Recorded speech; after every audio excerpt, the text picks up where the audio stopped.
Okay, so we can be able to start. Hello everyone, welcome. We are so glad that you could make time and join us today for this important conversation. So I'll start off by introducing myself. My name is Edgar Wabwire. I am the Senior Communications and Marketing Officer at Kuja. So at Kuja, we are actually building a vibrant and a visible community for local organizations across the global south. And this webinar is part of how we bring our mission to life. And today's topic is Proposal Writing 101, which is deeply aligned with our commitment um, to amplify local voices, localization, and decolonizing aid, which is meant to shift the power. So this conversation matters because it not only sheds light on key issues affecting our community, but also helps us to shape how we support and connect through knowledge and solidarity. Today our speaker, Raymond Soussa, is the founder and CEO of Eternal Sparks Consulting and board chair of the Muslim Philanthropy Network. These are organizations that are dedicated to mobilizing resources for social impact, philanthropy, and sustainable development. Under his leadership, Eternal Sparks Consulting has been able to raise over $30 million for nonprofits, social enterprise, and community organizations across Canada and internationally. So before we actually delve into the whole conversation, we have a couple of notes to take. So you can take your time and introduce yourself on the chat, as Raymond has said earlier. Tell us who you are, where you are joining us from, and the work you do. And if you have any questions during the presentation and during the conversation, do not hesitate to write them on the chat at any time. We will try as much as possible to answer the questions during the question and answer session, which will be after this engaging and very important conversation. So without further ado, I'm going to pass it over to Raymond, who will be taking us through this exciting conversation. And I hope you enjoy and learn from it because I'm personally here to also learn from it. And yeah, so Raymond, welcome. Thank you so much, Edgar. Edgar, the participants have said that the chat is closed to them, so they're unable Okay. to Okay, introduce themselves. let me open it. Perfect. So But you yes, can proceed. I will proceed, inshallah. So hello everyone. Bismillah, alhamdulillah, salatu wassalam ala rasulillah. My name is Raymond Soussa. So I am a fundraising consultant, CEO of Eternal Sparks Consulting. Maybe I'll just take some time to introduce myself a bit before getting into things as we wait for more participants to trickle in. So I'm Lebanese and Canadian. I have over, I would say now 9 years of experience in the fundraising space. I started out as a face-to-face fundraiser.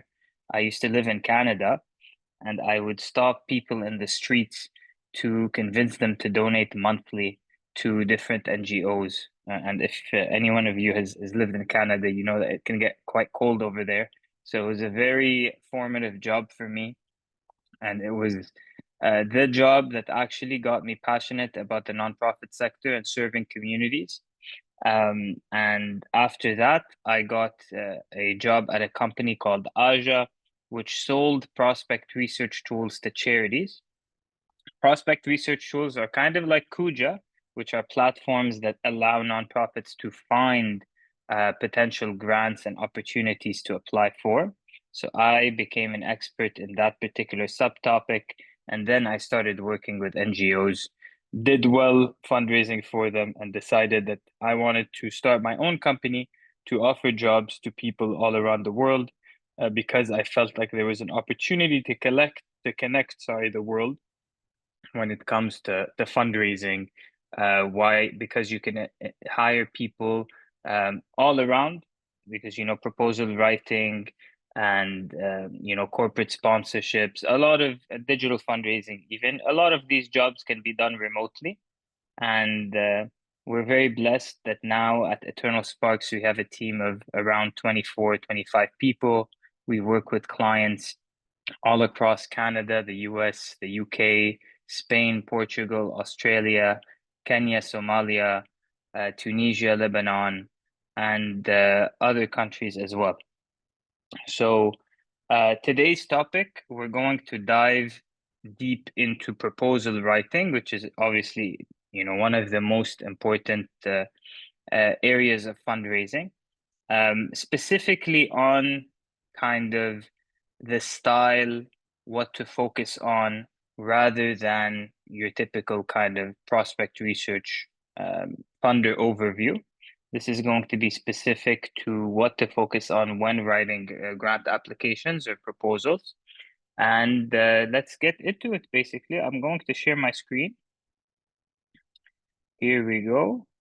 And here we go. And here we go. Okay. Edgar, can you confirm that the screen can be seen? Yes, perfectly. I can be able to see your screen. Thank you. Thank you, Edgar. Perfect.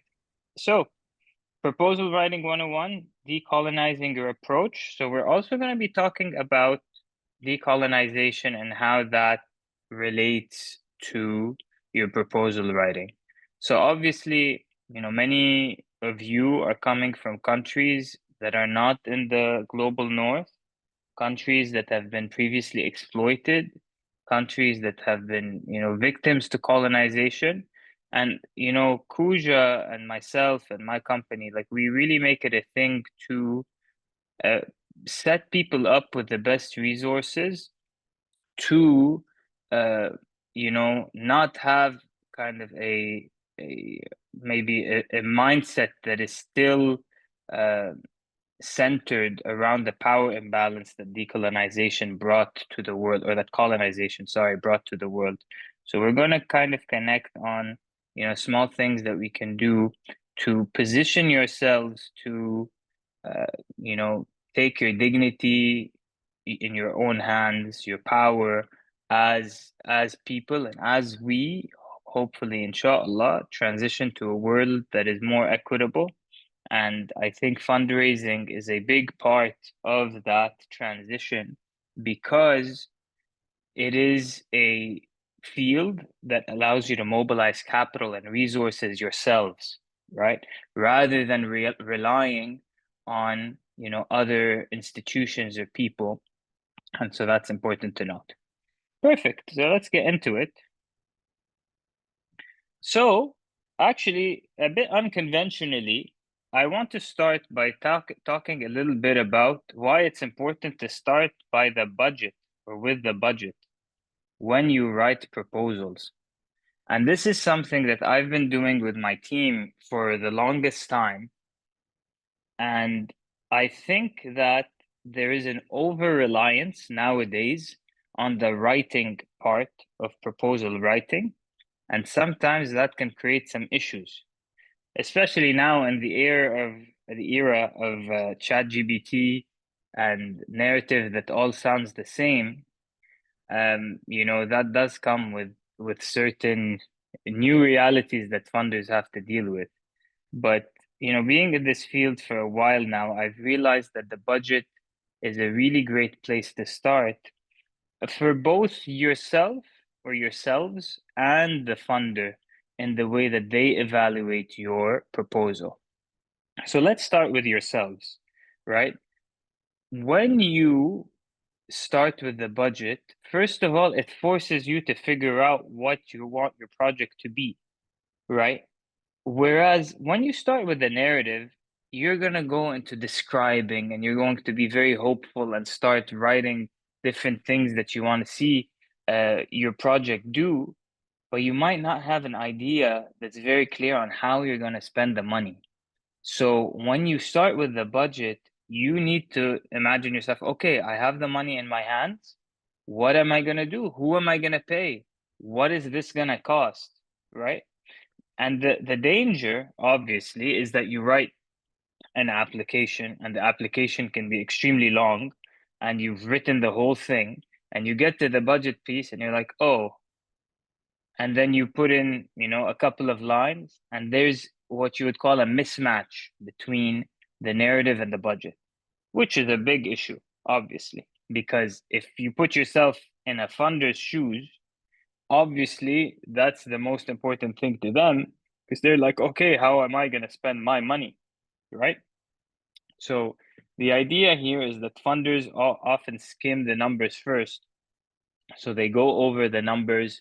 They want to see if you've taken the time to really think about your budget items, which positions you're going to be hiring for the role, if the positions are well priced, if you've taken the time to really have a plan, a very solid plan on how these funds are going to be mobilized.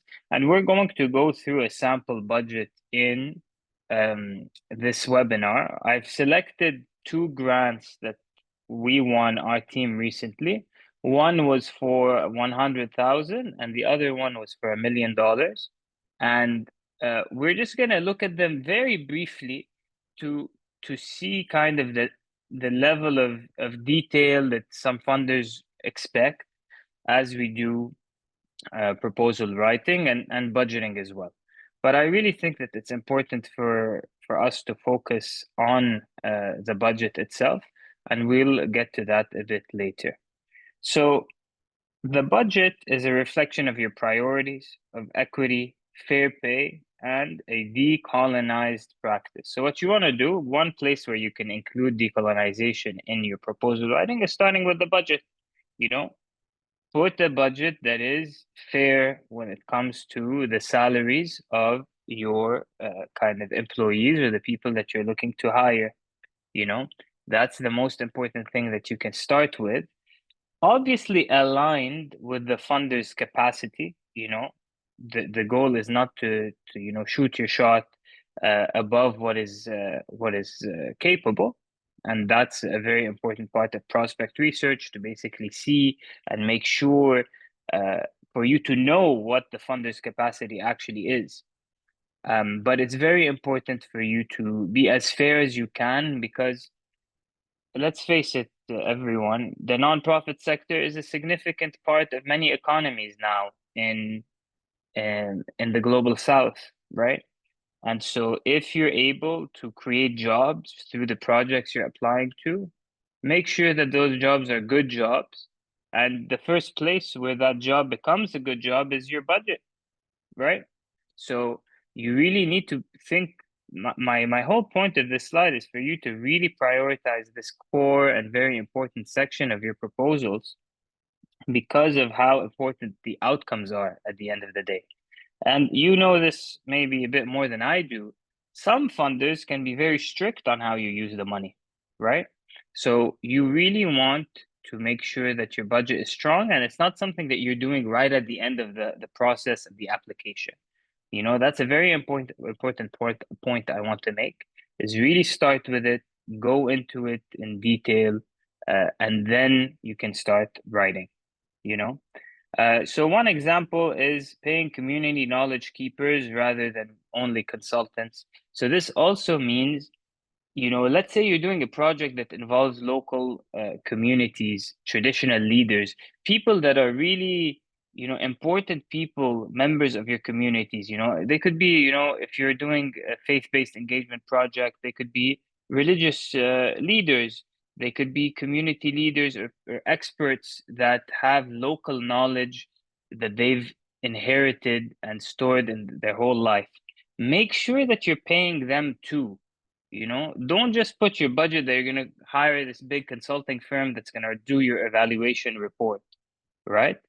So that's kind of the idea here. And this is actually where some people, they try to save money because they know that they can get away with that, like when you pay the local communities much less than the consultants you're working with, you can do it because of the realities on the ground, different purchasing powers.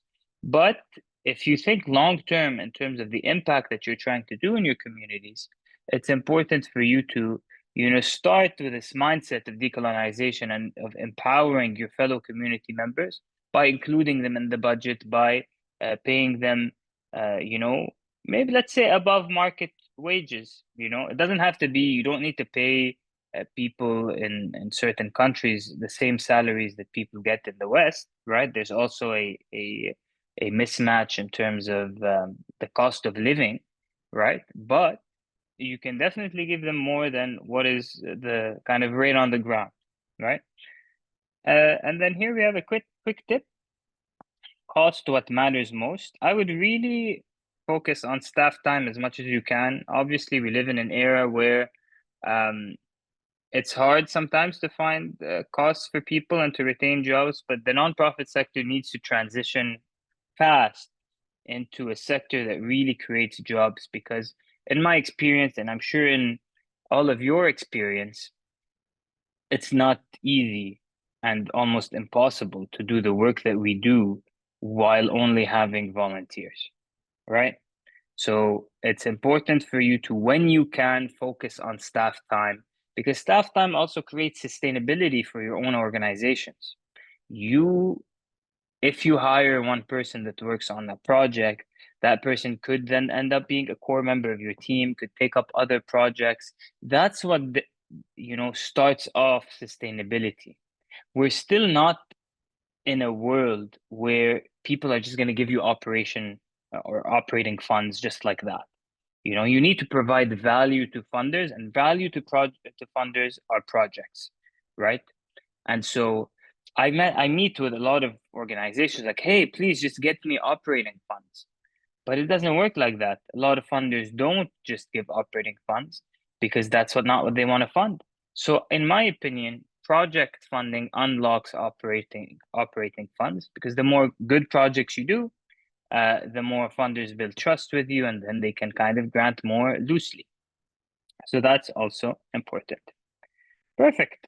So we're going to talk now briefly about, or not briefly, I think we're just going to talk in a more high level sense about the different sections that um, come with proposal writing.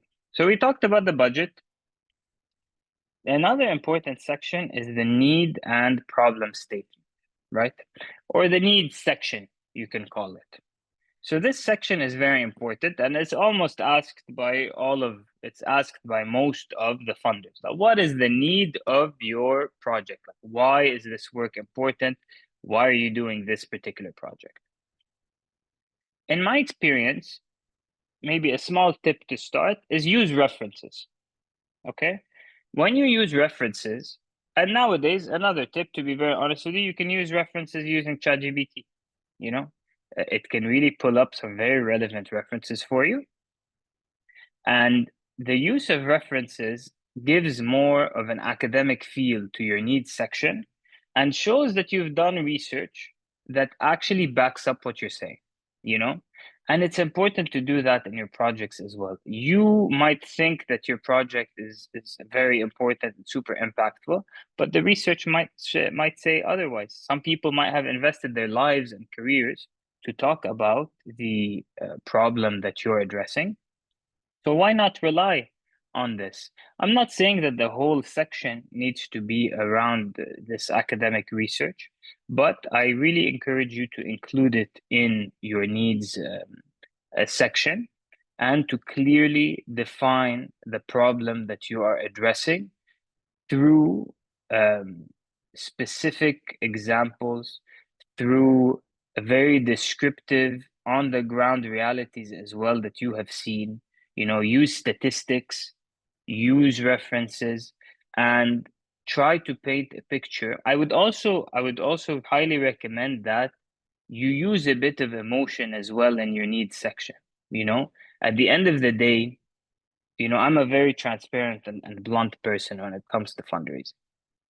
People give when there's a need, you know people won't give if they don't feel that sense of urgency, especially that we are in a very competitive fundraising sector, which is a good thing overall. Some people might think, oh, there's so much competition, but you need to realize that there's so much competition because people have fundraising knowledge now.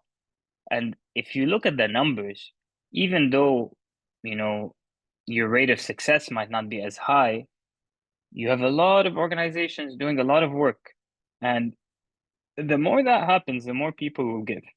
So, anyways, what you should do to stand out is use your statistics, use your references, describe your problem and your need in using urgency, using emotions, talk about the difficult situations that a lot of the communities that you're working with are going through, and do so with obviously honesty and integrity. Perfect. We now move on to objectives and outcomes. So, when it comes to objectives and outcomes, your objectives need to be smart, you know, they need to be smart, meaning they need to be specific, they need to be measurable, they need to be attainable, they need to be timely, and they need to be realistic, right? So, all of these are very important when you define your objectives, and you need to I usually advise you actually to use a lower number of objectives rather than high, because some people they can put 10 objectives, but is your program actually, does it have the resources to actually meet those 10 objectives? Some people can, shoot higher than they think is possible. And I really think it's better for you to focus on specific objectives that you can do within the resources that you're applying for, and make them as realistic as possible, right? So these objectives are also going to be kind of asked whenever you write proposals. And the outcomes is what's going to happen. Like, what are you looking to achieve? And these outcomes also, you need to be as quantitative as possible, really use metrics, use numbers, and show a substantive change that will happen in your communities. For example, we want to increase, the rate of literacy from, let's say, 60% to 70%. That's something that you really want to see in the community, and you've given quantified numbers, and it's something that you can measure. Perfect. Okay. Next, we have activities and timeline. So this is a very, very important section. It could also be called the work plan, right? So this is a section that talks about really breaking down your activities into different milestones with specific times that you will be doing them, and so you can have main activities, sub activities. It's really important that you focus on this. I've seen a lot of mismatching between the writing, the narrative, the proposals, and the activities section. Just one second. Perfect. So, again, in order for you not to have a mismatch, this is where your imagination comes into play. You really want to imagine the project happening, right? What is going to happen in the first quarter, second quarter, third quarter? What is happening if it's a multi-year project? What is happening in year 2 and year 3 if some outcomes have been achieved, right? So you should be thinking about your different timelines. And for example, let me give you an example. The first part of the work plan usually is hiring and recruiting, right? So you put maybe 3 months, and I advise you to put 3 months, not to put something shorter. 3 months to recruit the qualified staff that will be needed for this project. Sometimes you might underestimate how much time it takes to find the right staff members. So that's one section, for example. The other section, let's say you're developing modules, it could be taking the time to do research, right? That could be a section in the work plan or in the work plan, and for you to actually gather the data that you need to do your intervention successfully. So include research, include your hiring period, and then you can get into the more core work, doing community mobilization, doing your intervention wherever it may be in whatever sector it is. So that's very important, and that's a core part of the proposal. Then you have evaluation and impact. So that's also very important. It's like, okay, once you do the project, how are you going to measure that the project was successful? And what is the impact that you're seeking to achieve with the project, right? So you should have an evaluation section that talks about, for example, you're going to do surveys. Surveys is a very, very common activity that you do to measure evaluation, right? You're going to do surveys, you're going to do a particular study, you're going to do interviews with people, and let's see if there's actual quantitative data that's being collected. You also do that.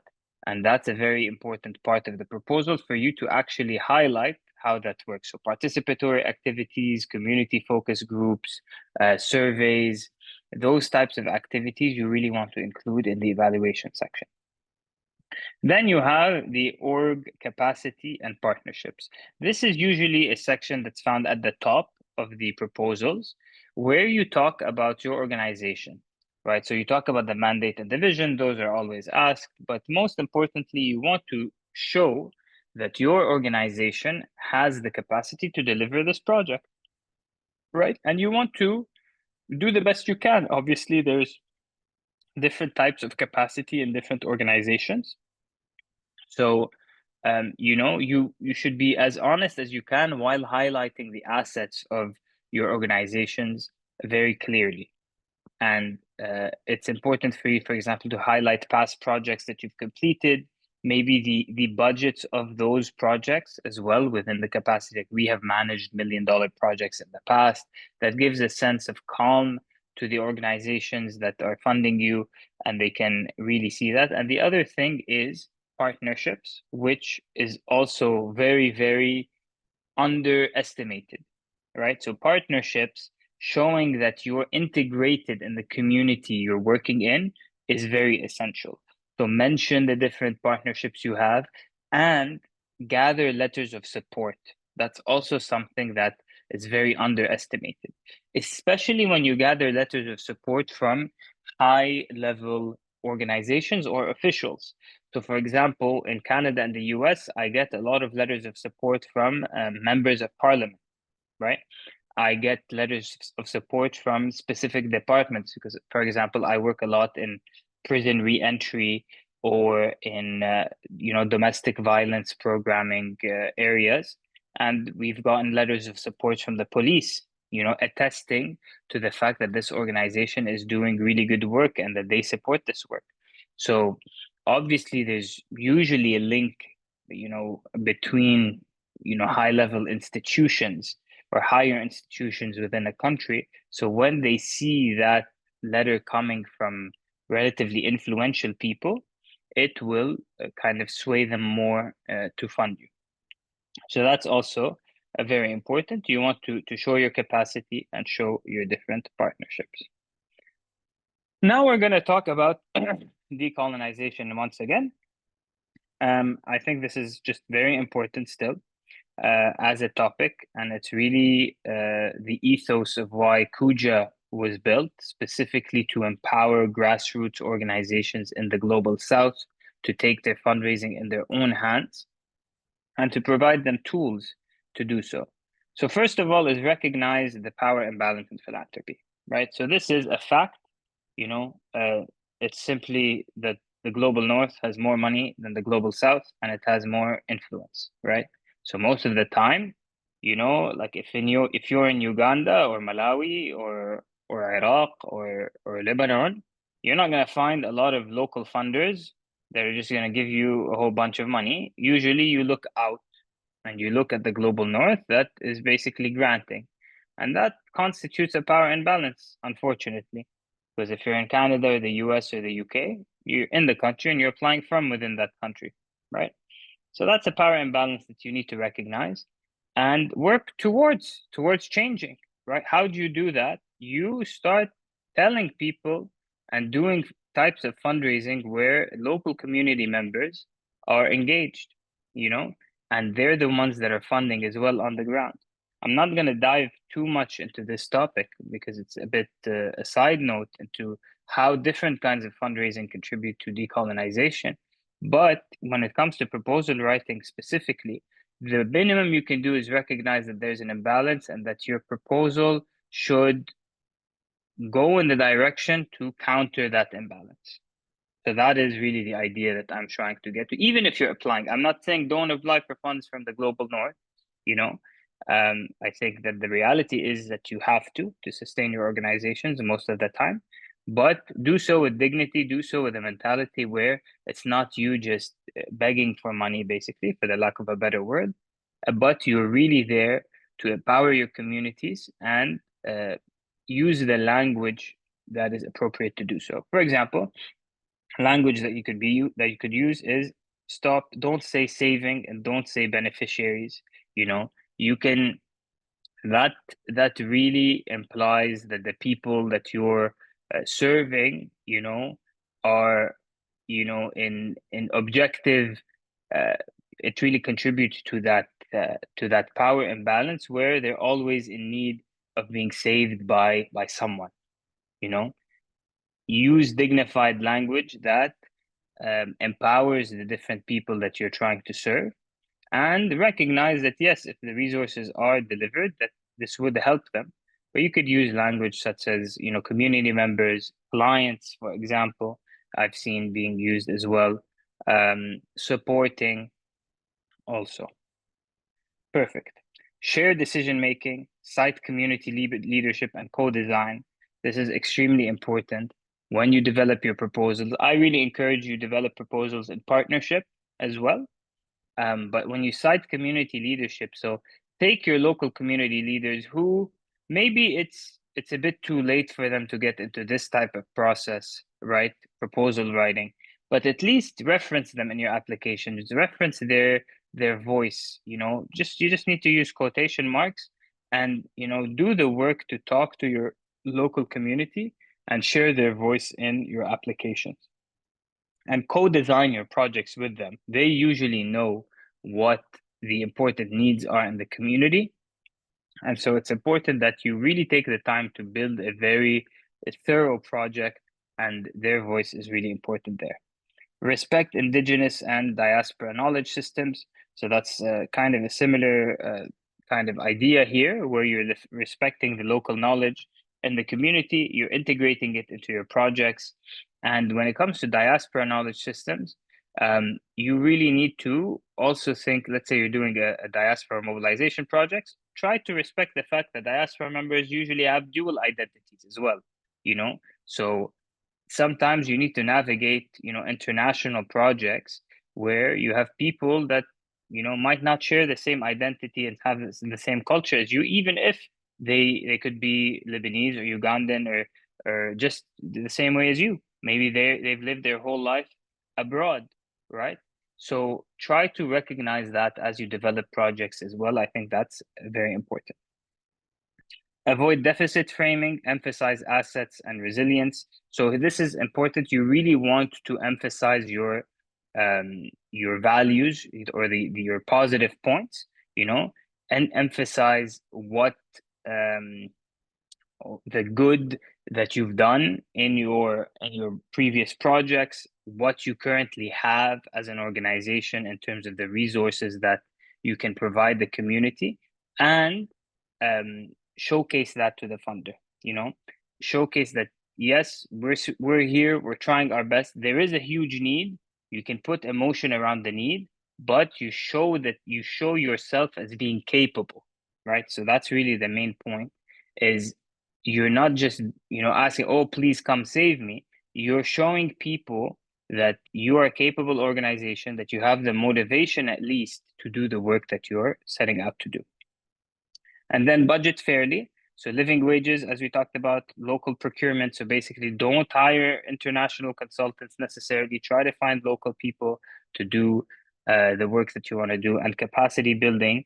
This is also very important. Try to create projects that empower different organizations, that share knowledge with people, kind of like what we're doing now, trying to talk about proposal writing and how that empowers people. Perfect. Common pitfalls. I see it's 10:37. I think we're pretty much on time. I might have to go just a bit faster. Let's take a sip here. Perfect. So as I talked about at the beginning, Budget and narrative mismatch, that's the biggest pitfall. Do your budget first, make sure that your budget aligns with your narrative. Over-promising and under-resourcing. You might say that, oh, we're going to train 5,000 community members. Then when you get the money, it's like, okay, where can I find 5,000 community members? You know, you really need to be careful. Because even if you get the money, that could really destroy your relationship with the funder because you've overpromised now. You don't have enough money. You probably maybe got like 100K grant to do that, for example. So try to be as realistic as possible, you know. And the under-resourcing part is you need to pay your people well so that they can actually do the work. As simple as that, you know, I'm being blunt about that. Using jargon. Don't only use ChatGPT. You can use ChatGPT when you write your proposals, but you know, at the very least, if you're using ChatGPT to do a big portion of the text, edit it significantly to the point where it's something that you would have said yourself, you know, because you could use, I've seen applications where I've read pages and pages and the pages just are, it's just nothing. You're just reading fluff, you know? There's no substance to it. You barely understand what's going on. It's just using jargon to fill pages. And don't forget, these funders are getting like 500 applications at a time, or thousands sometimes when and they're very competitive or like funding African countries. I'm sure you all know, like when you guys in Africa, especially, you apply to proposals, usually the funders, they're like Africa wide. They get like 2,000 applications or something like that, you know? So to stand out, you really do need to make sure that you're not using jargon. I would use as many stats as you can and as much local language as you can, because that's something that really it gives a breath of fresh air to funders. Like, okay, I will be intervening in this specific community for this specific outcome, and this is the specific need, right? Rather than it being too broad. Colonial framing, we already talked about, and forgetting sustainability and reporting costs. So that's important. Try as much as you can to integrate your administrative expenses and your reporting expenses into the proposal. Like you could forget that it takes work to do evaluation and it takes work to do fundraising, right? So usually funders can allow up to 15% in admin, right? And now evaluation would be its own component, but like fundraising and maybe the staff time of your executive director and that sort of thing, they would be mostly in administration. So usually try your best to include it. Sometimes it's like 5%, sometimes it's 10%, but usually it's capped at 15%. The more you can include, the better for you and your organization. So don't just put all of your money into just the program delivery. Salaries is the most important thing. Then you look at the program expenses, and then you look at the administration and evaluation. Okay, perfect. Okay, so now we're gonna go and look at an example of a budget that I worked on. Here we go. Okay, this is a pretty cool budget. It's actually it's a bit unconventional. Why? Because there's milestones associated to this budget, which is a bit rare. Usually you just have budget items and then the amount and then the notes. But I like this milestone idea because it really helps you connect the numbers to specific things that are happening. So this project is for one of my clients. It's a bit of a specific project, to be honest. So it's a project to develop a halal housing fund. So as you know, living anywhere, literally, if you live anywhere in the world, there's a housing crisis wherever you live, right? Just it's the nature of the world today. The West, the East, the North, the South, everyone has housing crises. So this project is actually a project to develop an investment fund that allows nonprofits to build affordable housing projects without tapping into interest-bearing loans.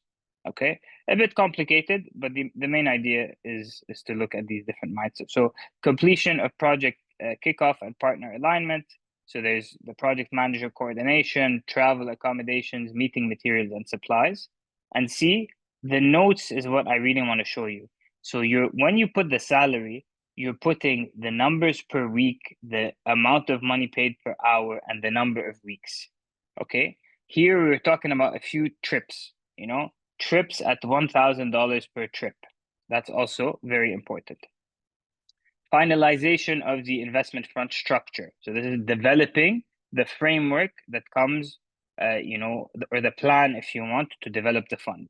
So here you have contractor fees, that those are people that will be developing it. So you put the specific number of hours and specific hours, amount per hour, and legal compliance support. So here you put $10,000 for legal review. Okay.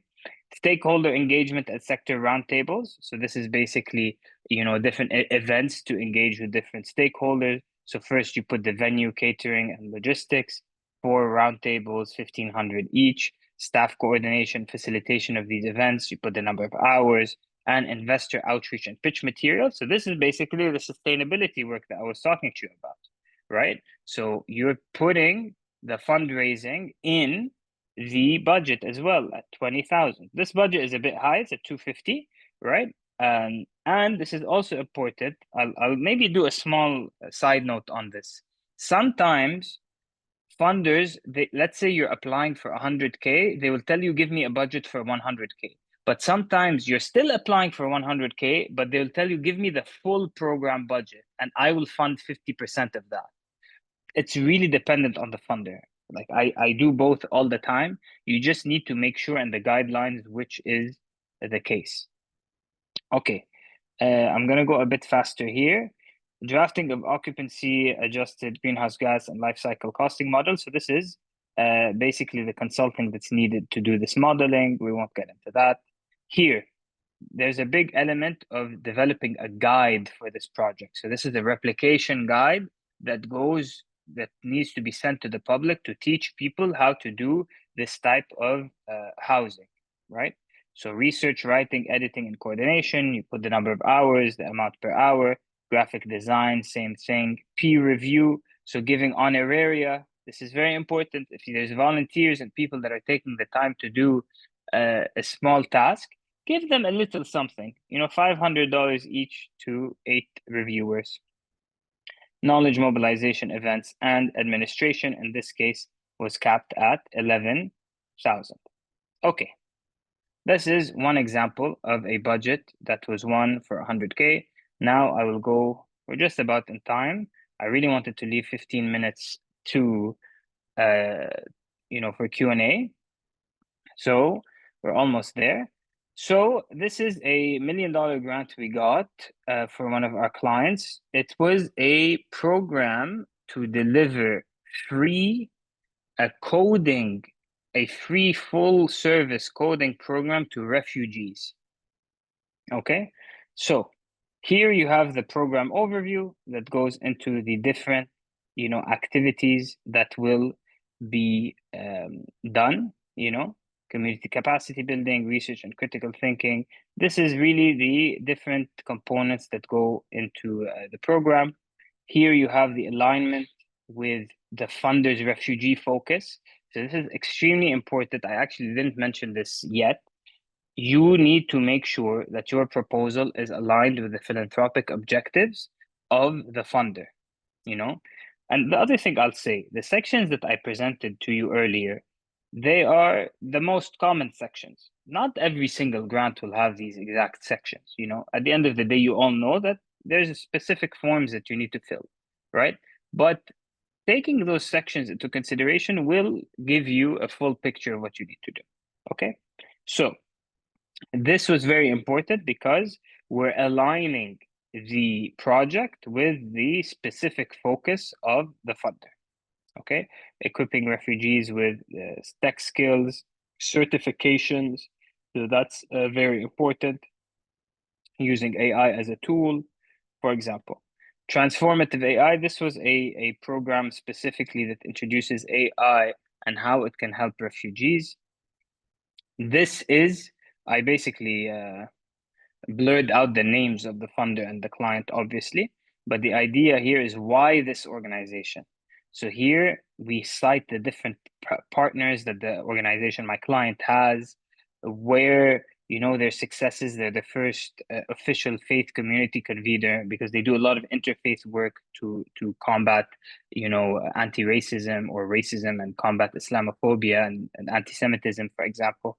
So it really talks about the different capacity and partnerships that a client has.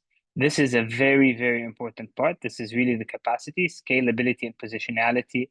It talks about what the client can do to make sure that this program is going to be successful.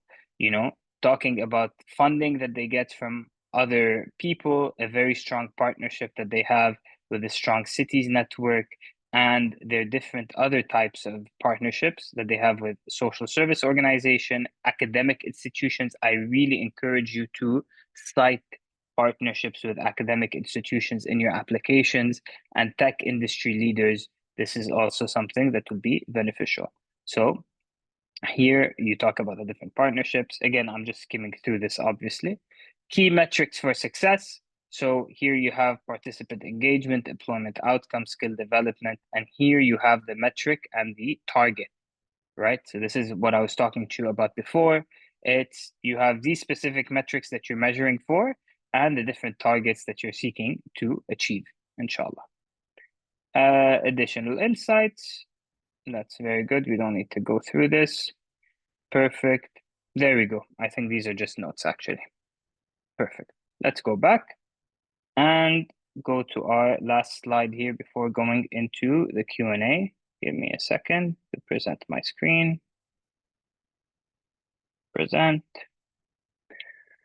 So, tips for small and diaspora-led orgs. Partner with larger fiscal agents, but retain your voice. So it's a bit of both. Sometimes you need to partner because it really, really maximizes your chances of getting the money, but retain your voice. Make sure that your voice is clearly used in the application, Also, I encourage you to really try to partner with organizations. Let's say you're in Malawi or I don't know, I keep using Malawi, but let's say you're in Congo or Cambodia, anywhere around the world. Try to partner with an organization in the US or Canada that has your cultural identity. It helps, rather than just working with this huge, large organization that maybe you might not have the deepest relationship with.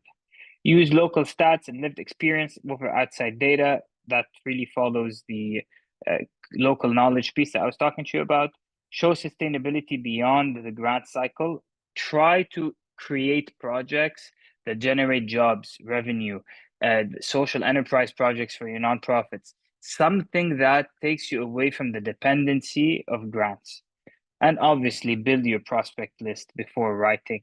So focus on prospect research. I think that's such an important part of fundraising. It's my subspecialty. So I really think you should really make sure that you're looking and qualifying the right prospects, understanding what a prospect needs to fund, what a prospect wants to fund before applying. Perfect. I think we're at 9 minutes left. I'm a bit late, so I'll stop talking for a while and stop sharing as well, so that I can answer your questions. All right. Thank you so much, Raymond, for that very good presentation and a very good conversation. So I think I'm going to read out some of the questions so that you can take them on from my side. Kindly, Sure. if you have a question, please go under the question and answer section and type your question. We will try as much as possible to answer them, so that we can be able to complete this conversation, because we only have 9 minutes left. So Edward is asking, what is the best practice for budget preparation? 1, exact cost as given by funder. 2, under budget, or 3, over budget. So I don't know if That's a good question. Am I going to read all the questions, or you are going to tackle them one by one? One by one is better. I think one by one is better, yeah. Okay, I just put my LinkedIn in the chat, everyone. Just if you want to connect with me as well, I always love using this opportunity for that. But just to answer your question, Edward, so I'll say over budget, but not by unrealistic ways. That's me being honest, right? Definitely not under budget. Definitely not under budget because that will jeopardize your project. And exact cost, to be honest, like that doesn't happen most of the time. Funders don't really give, exact cost. If they do, then use what they say that they're gonna fund. Let's say they say we can only fund a max of $25 an hour, then you just use $25 an hour, right? But I would go a bit higher than what you're actually gonna spend because it will give you more comfort. But do not make it unrealistic. Thank Perfect. you. David is asking, these days proposal calls come with tailored proposal forms to fill out. Is this outline a strict procedure to adhere to? No, not at all. So, and I said it at the end. I know that David asked the questions before I made that comment. So it's not at all a strict procedure. Every form is its own. Every application is its own thing. What I tried to do in this webinar is to give you the most general overview that talks about like the main sections. So this is just the realities. Different funders they have different expectations and needs. So it's definitely not. Then we have Sophia Njuguna is asking, do you have to start with the budget when you have a budget ceiling only? I don't know what that means when you Oh, have a okay. budget ceiling only. But I still recommend that you start with the budget, um, because the budget is not just kind of thinking of the amount of money that is allowed to you, but the details of how you're going to spend the money, right? So I would, it's not just about the money, it's about how you're going to spend it and the activities that pertain to it. So that's why I encourage you to start with the budget. Okay. Is it possible to share the presentation? Can we get the Yes. presentation? Can we get the recording? Sure, you will be able to get the presentation together with the recording of this session. Yeah. Um, do MCLD have a partnership agreement with the organization? Okay, at Kuja, we are open to partnerships. We are open to organizations joining the platform. I have been able to share the link on how you can be able to join the Kuja platform on the chat. You can also be able to follow us on our socials. So far, so good. I think those are the only. Okay, someone is asking, how do you attract international partners on fundraising? That's a very, very long, you need a long answer for that question, Izata. But, you know, it really depends what you mean by international partners as well, right? I would start with partners that share an element of closeness to you. So start with diaspora organizations that could be international partners. Try to recruit board members to your organizations that live in different countries. But I would really start with, let's say you're from Kenya. Start with Kenyan diaspora organizations that are the US and the UK. Another thing that I would do is be very active on LinkedIn. LinkedIn allows you to connect with people and really creates a lot of business and funding opportunities for you if you do so effectively. So that is also a very, very important medium. And we could do a whole webinar on how to use LinkedIn for fundraising. So that is also another piece of advice I'd give you.